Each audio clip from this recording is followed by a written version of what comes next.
Hello friends, आज हम बात करने वाले हैं कुका रोबोट में हम बूट इमेज को कैसे रीस्टोर करते हैं। मतलब जो हमारा सिस्टम सॉफ्टवेयर का बैकअप ले रखे हैं हम यूएसबी स्टिक के अंदर, उस यूएसबी स्टिक से दोबारा से बूट इमेज को एक नए हार्ड डिस्क में डालना हो तो हम कैसे डालेंगे। तो वीडियो शुरू करने से पहले कुछ इंपॉर्टेंट पॉइंट जो कल मैं मिस कर गया था बताने के लिए, मैं उसको एक बार हाईलाइट करना चाहूँगा। जैसे मैं पहली बार जब बूट स्टिक रिसीव किया था और रिसीव करने के बाद कुका वालों से बात किया था, तो कुका के जो भी हमारे सर्विस पर्सन थे उन्होंने ये सजेस्ट किया था कि जब भी आप बैकअप लोगे तो उस बीच में पावर कटअप नहीं होना चाहिए, मतलब रोबोट बंद नहीं होना चाहिए। इन केस उस बीच में पावर चला गया या किसी वजह से रोबोट बंद हो जा रहा है, उस केस में हो सकता है आपका हार्ड डिस्क क्रैश हो सकता है। ऐसा उनके द्वारा इंस्ट्रक्शन दिया गया था। बट अभी तक जितनी बार भी मैंने बूट इमेज लिया है उसके बीच में कभी पावर गया नहीं है, इसलिए मैं इंश्योर नहीं हूँ कि ये प्रॉब्लम आती है या नहीं आती है। बट मुझे ये बताया गया था, मुझे ये इंस्ट्रक्शन दिया गया था, इसलिए मैं आगे आपको फॉरवर्ड कर रहा हूँ ताकि आप इसके लिए अवेयर रहें। इसके अलावा एक और बात जो नोटिस करने वाला है, आप अगर बूट इमेज लेने जा रहे हैं या रीस्टोर करने जा रहे हैं तो आप ये इंश्योर कर लें कि आपके पास कम से कम आधा घंटा होना चाहिए। कई बार ऐसा होता है हमें प्रोडक्शन टाइम में इतना टाइम हमें नहीं मिलता है, प्रोडक्शन हो रहा होता है रोबोट पे, उस टाइम हमें इतने टाइम के लिए रोबोट मिलना मुश्किल होता है। तो आप सिर्फ सीखने के लिए वर्किंग डे में बूट इमेज क्रिएट करने के लिए बिल्कुल ना जाएं, क्योंकि मैं आपको वीडियो में ज़रूर फास्ट फॉरवर्ड या कट करके दिखा रहा हूँ कि वो काफ़ी जल्दी हो रहा है, बट ये प्रोसेस होने में कम से कम 30 to 40 मिनट का टाइम लग जाता है। हो सकता है आपके रोबोट के अंदर कम बैकअप और कम एडिशनल सॉफ्टवेयर हो हो सकता है वो 15-20 मिनट में हो जाए, बट वो टाइम टेकिंग प्रोसेस है। और जब जब भी आप बूटिंग कर रहे हो उस समय आपको थोड़ा वेट करना पड़ेगा, क्योंकि बूटिंग एक टाइम टेकिंग प्रोसेस है। तो बिल्कुल हड़बड़ी नहीं करना है कि हमने बूट स्टिक को लगा दिया है और ये ब्लिंक किए जा रहा है, 10 मिनट हो गया या 15 मिनट हो गया बट अभी तक नहीं हुआ। आपको वहाँ वेट करना है, इस प्रोसेस में टाइम लगता है। तो वीडियो को देख के आप बिल्कुल जज ना करें कि ये हम बूट स्टिक को लगाएंगे और 2 मिनट में हो सकता है हमारा रोबोट दोबारा से ऑन हो जाए। ऐसा बिल्कुल भी नहीं होगा। पूरा बूटिंग होने में 15 या 20 मिनट टाइम मिनिमम लगेगा। वह आधा घंटा या 40 मिनट भी हो सकता है। वो आपके रोबोट के अंदर जो जितने फाइल हैं, जितने बैकअप हैं या एडिशनल सॉफ्टवेयर है उस पर डिपेंड करता है। और ज़्यादा फाइल, ज़्यादा बैकअप होगा, ज़्यादा साइज होगा अगर आपके फाइल्स का, तो हो सकता है वो 30 मिनट तक भी लग सकता है बूटिंग में। और इसके बाद जो ध्यान रखने वाली बात है, आप बूट इमेज क्रिएट करते हैं या फिर रीस्टोर करते हैं, दोनों के बाद जब दोबारा से रोबोट को ऑन करते हैं आप, तो हो सकता है नॉर्मल रोबोट ऑन होने में जितना टाइम लगता है उससे कहीं डबल लगे। मतलब हो सकता है जो रोबोट आपका 2 या 3 मिनट में स्टार्ट हो जाता है वो 5 मिनट या 10 मिनट तक ले सकता है रोबोट को ऑन होने में।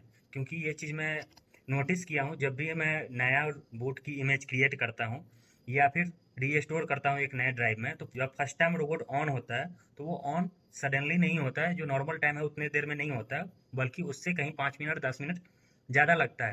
तो उसको पूरा टाइम देना है ऑन होने का। ऐसा नहीं कि वो ऑन नहीं हो रहा है ऐसा करके तुरंत पावर ऑफ कर दिए, तो उस वजह से ऑफ करने से हो सकता है कोई और भी इशू क्रिएट हो। तो उसको ऑन करना है जब भी बूट इमेज क्रिएट होने के बाद या रीस्टोर होने के बाद, जब भी ऑन करना है रोबोट को तो उसको प्रॉपर टाइम देना है। तो ये थे कुछ बेसिक पॉइंट जो आपको याद रखने हैं। चलिए चलते हैं रोबोट पे और कैसे इमेज रीस्टोरिंग का प्रोसेस स्टार्ट करते हैं।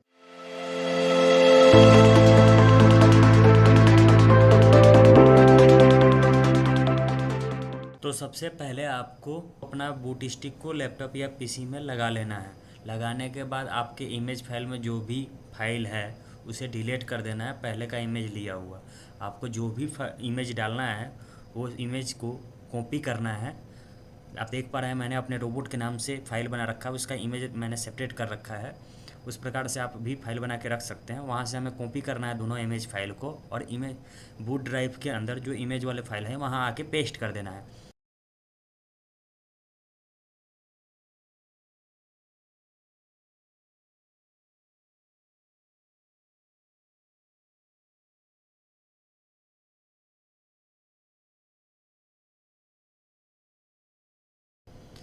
इसको पेस्ट करने के बाद में आपको आना है, रिकवरी पे क्लिक करना है और सेटिंग को चेंज करना है। इसमें आपको रीस्टोर टू डिस्क में क्लिक करना है, अप्लाई करना है। अप्लाई करने के बाद में ओके कर देना है। ये यूएसबी स्टिक का आपका सेटिंग कंप्लीट हो गया। इसके बाद आपको अपना यूएसबी स्टिक लैपटॉप या पीसी से निकाल लेना है। इसके बाद सेम उसी प्रकार से जिस प्रकार से हमने शट डाउन किया था बैकअप क्रिएट करते समय से ठीक उसी तरह एक्सपर्ट लॉगिन करेंगे और इसके बाद में शटडाउन के ऑप्शन पे जाएंगे। शटडाउन में कोल्ड स्टार्ट को सिलेक्ट करना है और उसके बाद रीलोड फाइल को क्लिक करना है और शटडाउन कंट्रोलर पीसी पर क्लिक करके यस कर देना है।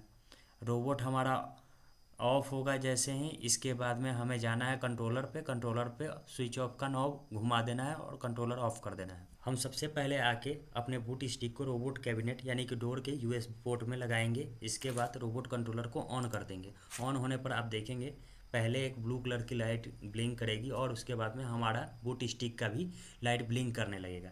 इसके बाद आप देखेंगे हमारे टिच पेनेंट का कुछ इस प्रकार का इंटरफेस दिखाई देगा इस बीच में, और दूसरी लाइट ब्लिंक करनी शुरू हो जाएगी।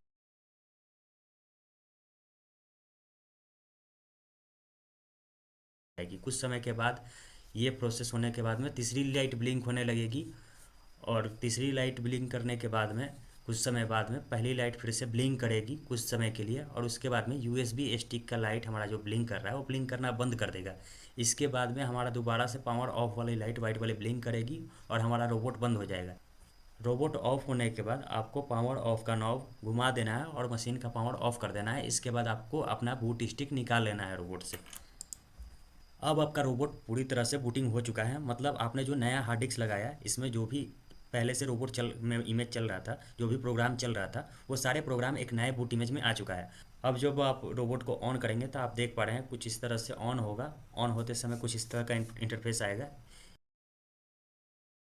यहाँ पे लिख के आ रहा है Windows setting change, Windows has finish installation new device, the software that support your device required that you restart computer before new setting will take effect, do you want to restart your computer.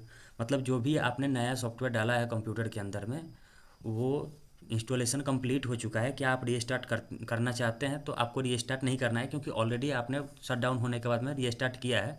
तो आपको wait करना है। Wait करने के कुछ समय के बाद में ये ऑप्शन आएगा inconsistency between RDC memory and controller that has been changed. मतलब रोबोट को पता चल गया है कि आपने कुछ तो चेंज किया है, तो आपको बताना है कि आपने क्या चेंज किया है। तो हमने हार्ड डिस्क चेंज किया है, इसलिए हम हार्ड डिस्क के ऑप्शन पर क्लिक करेंगे। हार्ड ड्राइव पर जैसे ही क्लिक करेंगे इसके बाद हमारे पास ऑप्शन आएगा नेटवर्क कॉन्फ़िगरेशन रिस्टोर्ड। आप जैसे ही थोड़ी देर वेट करेंगे, आप चाहे तो ओके कर सकते हैं, नहीं भी करेंगे तो थोड़ी देर के बाद वो ऑप्शन अपने आप हट जाएगा और कॉन्फ़िगरेशन इन प्रोग्रेस दिखाने लगेगा। ये कॉन्फ़िगरेशन इन प्रोग्रेस का जो ऑप्शन आ रहा है ये काफ़ी समय के लिए आता है।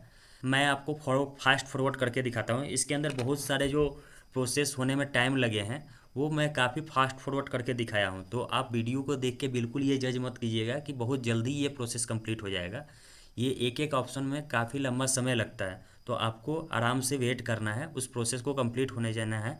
ऐसा नहीं कि बीच में रोबोट कंट्रोलर को बंद कर दे, तो इससे आपका हार्ड ड्राइव क्रैश हो सकता है।